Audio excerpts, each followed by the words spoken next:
back, everybody. Welcome back to Riding with Bcray. It's been a week since I posted, I believe. I think the last time I posted was about that little submersible stuff. So yeah, it's been a week. So geez, okay. So last week I was sick. Last week I had our summer cold, as people will call it. So yeah. So welcome back, Riding with Bcray. As usual, I'm on my way to work. I just want to, I saw some stuff for the news yesterday that I wanted to just talk about. It was weird because it shocked me yesterday. Because I got off early yesterday, and I was like, I'm going to go home and just chill out and relax for a little bit. And then I saw some disturbing news. And I want to talk about it. So give me a few minutes and let's chat about it. So first, I want to talk about this freaking soldier. So there was a soldier stationed in South Korea, and from what the news said, that he got in trouble, and he got in trouble because thing was going on. Either he fought a local, or there was something going on with him and a local Korean. So they said they were sending him back to Fort Bliss. I think they was ended up putting him out anyway. They said he was in jail, so they was gonna put him out. So his escorts took him to the airport and dropped him off. He's supposed to boarded a flight to Fort Bliss, Texas, and went back to Texas. And I think from what the news was saying, or what I could take from it by being in the military, I think it was going to end up sending him over there and chopping him out and just be done with him, right? So let me start off with his name first. So his name is, because they just dropped it out there right now. From my side, I think he's a PV2, Travis King. So his escorts dropped him off at the airport. Then at the airport, he jumped on a tourist group, and they went to the DMZ. If those of y'all who don't know what the DMZ is, called the Demilitarization Zone, and that is where South Korea and North Korea separates at. It is a heavily guarded place. Yes, a heavily guarded place. So most tourists go there, they see it, they get back on the bus, they leave. The dude got there, he was with the tour. Then he bolted away from the tour, and he ran across into North Korea. Of course, they picked him up. They picked up his dumb ass, and now he's in jail. Well, whatever North Korea calls jail, or he's being held, or whatever. So let's back it up a little bit, right? So let's back it up. Let's investigate this. Let's look deep into this, because I believe there was some stuff that was there was some balls dropped along the way. The biggest one dropped was they dropped this soldier off at the airport. Like, his escorts dropped him off at the airport. Now, me being in the military as long as I have, and me being the rank that I am, if you are escorting the soldier to the airport, right, and listening to some of the backup stuff that went along with it, this soldier got into it with the local. He was supposedly in jail. You as an escort can't just drop this soldier off at the airport. Did you really think that this soldier was gonna actually get on the airplane and leave? I mean, come on, he's a PV2. So me thinking back more into it again, he was probably more ranked than that. He was probably busted down in rank, and that's why he's a PV2 now. All right. So they dropped him off. Why did his escort stay there until he went through security? Or, there could have been some coordination with the airport that his escorts escort him all the way to the plane. That is very possible. I know it for a fact, because it's simple communication between officials at the airport and this soldier. You know what I'm saying? So they allow him to go to the airport. No one kept an eye on this soldier for the longest time. He managed to jump in on a tour group, right? Then that goes to me the question, like, did this tour group not know they had an extra person? Like, you can't just jump on a tour group and be like, yep, tour group. He was a stowaway on a tour group, so no one said anything about that. Then he get to the DMZ, and then he just runs right across from the DMZ. Like, Brett, what was you thinking? Like, are you thinking that you're gonna get you're not trying to go back home? I mean, like, you're going to a worse place now. Like, you are a whole U.S. Army soldier in a country to where relations are already strained with this country already, and you're just over there now. Now you're kidnapped. Now you're not. I don't want to use the word kidnapped, but now you're held over there. Don't you think they're gonna treat you worse than what the U.S. government have already done to you already? Like, bruh, they're probably gonna beat you. They're probably gonna pull information from you. You are a U.S. soldier. They probably in their mind, like, this dude knows a lot. This dude knows a lot about everything going on in Korea right now. So we're gonna pull this information from him. Like, bruh, it's common sense. Like, you ran over there thinking, "Oh, I'm good. I'm gonna get away." No, you made it worse. You made it much worse. And then on top of that, you wasn't even thinking, because now you made it worse for every soldier, civilian, airman, Marine, Navy that's sitting over there in Korea right now. Like, bruh, what was you thinking in your right mind? Most people would say he wasn't thinking, because he probably wasn't. He was just trying to do like a lot of these young soldiers do, run away from our problems. Well, now you done made more problems. So, bruh, it was crazy, man. I was stationed in Korea. Korea is not that bad. I was stationed in Korea, same rank he was. I was a private. I was stationed there. It wasn't that bad. I enjoyed my time in Korea, to be honest with you. Made a lot of good friends, met a lot of good people, and some of these people I still chat with today on my Facebook and whatnot. But, bruh, what in God's green earth triggered you to run across to the other side of Korea just to get away from the U.S.? Stupid. Now you made things worse. I'll pray for you. I pray for your family, but God knows, man. Hopefully the Biden people can get you back. And I hope when they get you back, they throw your dumb ass in jail. But yeah, that's that. Last thing I want to talk about is, this was the news last week, and I know I'm behind, but this was the news last week. But I want to talk about this chick, right? So let's talk about this nursing student. She's 25 years old, and I'm trying to find her name now. I can't find her name. I think it was Nicole Russell. Yes, it was Nicole Russell. So let me explain to you this Nicole Russell story, and then I'll get into how I feel about it. Nicole Russell says she was driving down the interstate. I'll tell you the exact interstate, because this is in Alabama. You know, for you Alabama people, she was driving down Interstate 459. Never been to Alabama in my life. Don't know the interstate. But she was on the phone with some family members, and she said, hey, there is a child on the road. There's a toddler on the road. There is a toddler walking on the street by themselves. So she calls she stops her car, she gets out. And then the last thing they saw about her, the person who was on the phone with, they said they heard her running, they heard some screaming, and then the phone just went dead. So that was on, I think that was Thursday. It was Thursday? I think that was on Thursday. Let's see, Thursday night, yep, Thursday night. Then, you know, they sent out search crews, they were looking for her, this, that, and the third, whatever.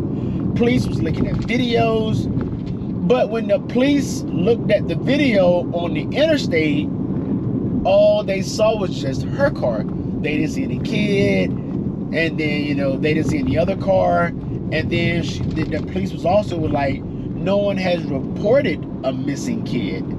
So now you're starting to think about what's going on with this story. This story's not making sense. And, you know, but it could have been anything. This story could, like, a lot of this could make sense if we continue on with it, right?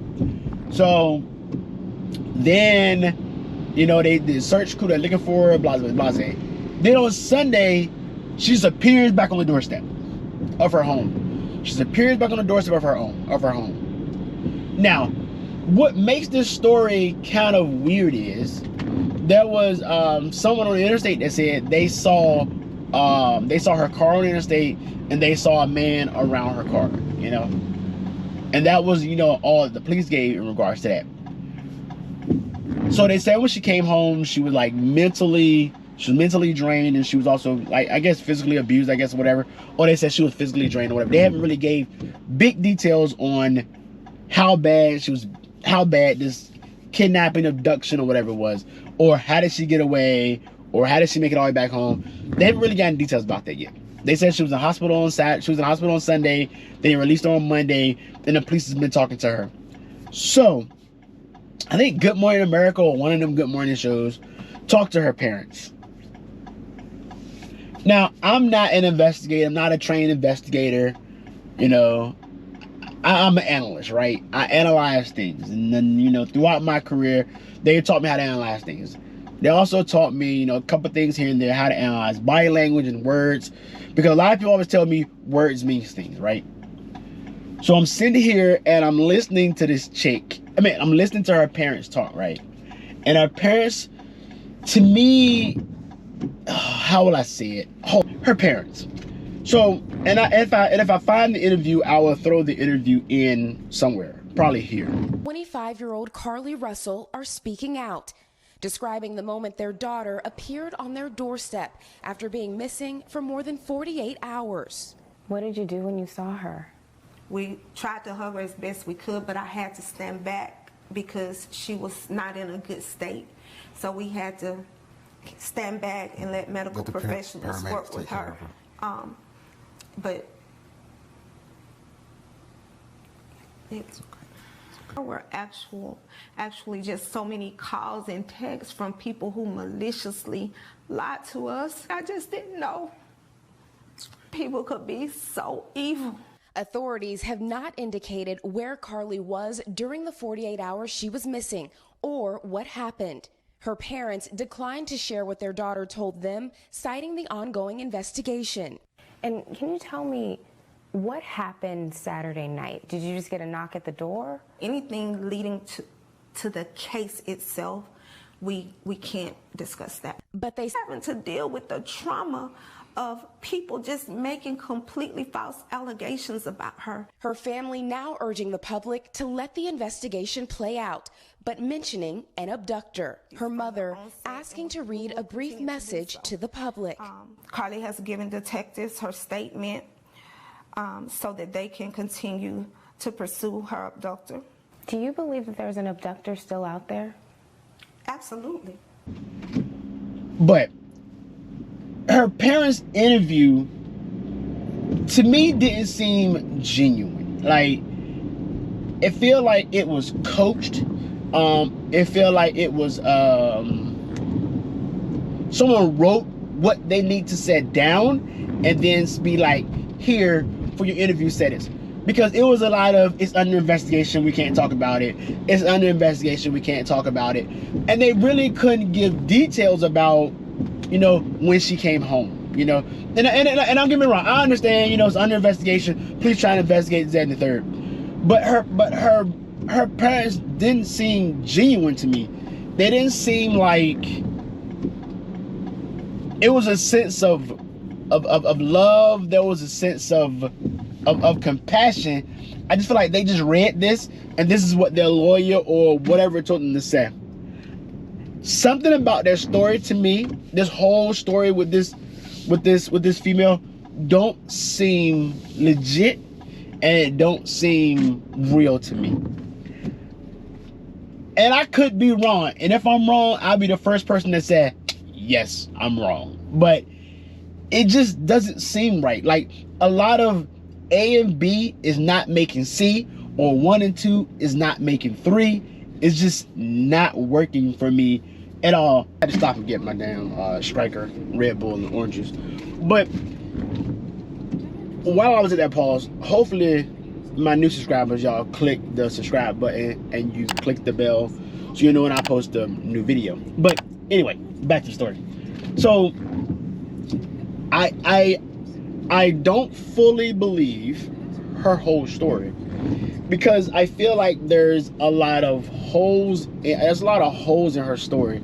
And when I say holes in her story, it's like no one can find this child that she's talking about, right? Now, let's say she is telling the truth. Now, there are people who use children as bait to kidnap people. Like, they'll put a child out there, someone goes try to, you know, save the child, and then boom, they're kidnapped, thrown in a car, driven off somewhere, right? It happens. This is nothing new. This is the world we live in. People get kidnapped every day. You know, people kidnapped. But the odd part is that they returned her on a Sunday. They took her on a Thursday and returned her on a Sunday. And I'm like, what did you do with her? Like, what did you do with her? If there was a real kidnapping, like she said, what happened Friday, Saturday, and then what forced you to return her on Sunday? So that's why I said a lot of stuff seems like it don't make sense. A lot of stuff is not flowing. But then there's dumb robbers, there's dumb kidnappers out here on this earth. They could have been their first time, you know, kidnapping people, and they fucked it up because of all the news, so they returned her. So I don't know. Hopefully we can get an update to this story sooner than later with more information. I've wondered what happened to Carlee Russell, who said she was abducted at night on a stretch of highway in Alabama. But now police say they can't verify most of what she said. Sam Brock joins us now with late details. Sam? Yeah, Lester, investigators say it's still a mystery to them what happened, and they're still deciding and haven't really thought about whether or not there will be charges against Russell, who had a cut on her lip and $107 in her sock when she returned home Saturday evening. After days of questions, police say they're still investigating where Carlee Russell went over a 49-hour period.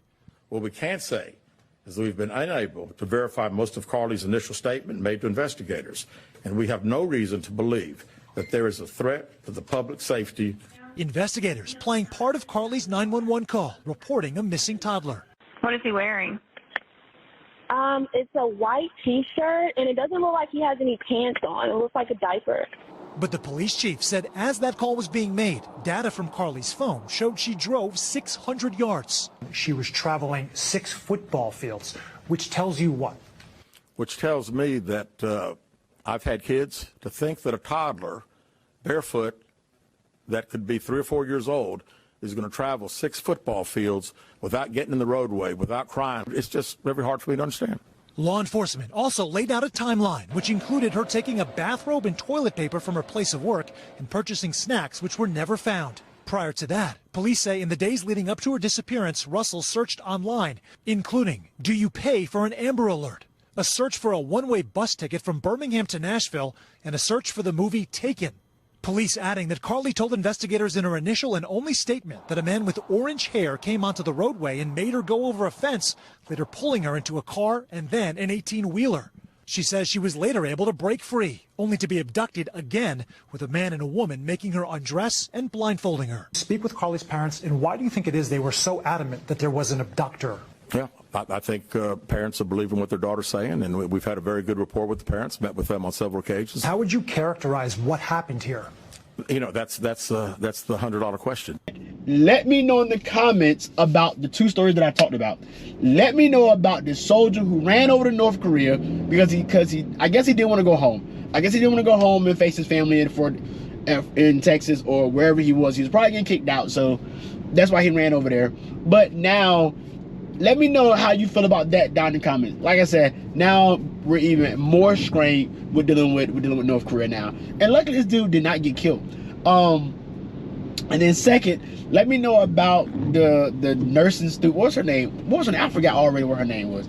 See, I'm getting too old for this. I don't even remember the girl's name no more. What the freak what her name was? What was her name? Rebecca? No, I'm just playing. Her name was they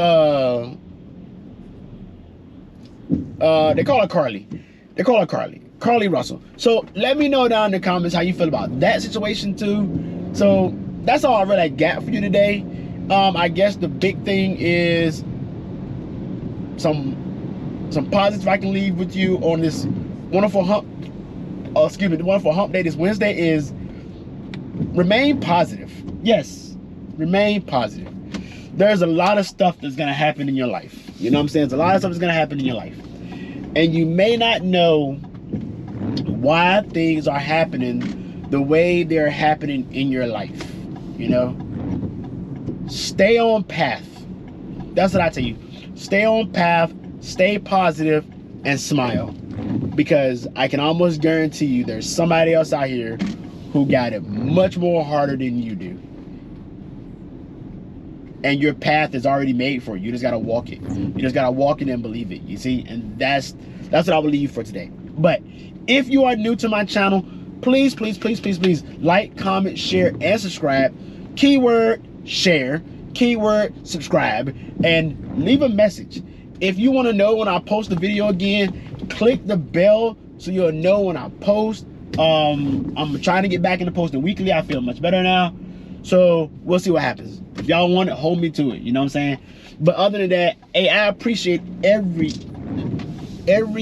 each and every one of you. I appreciate your love.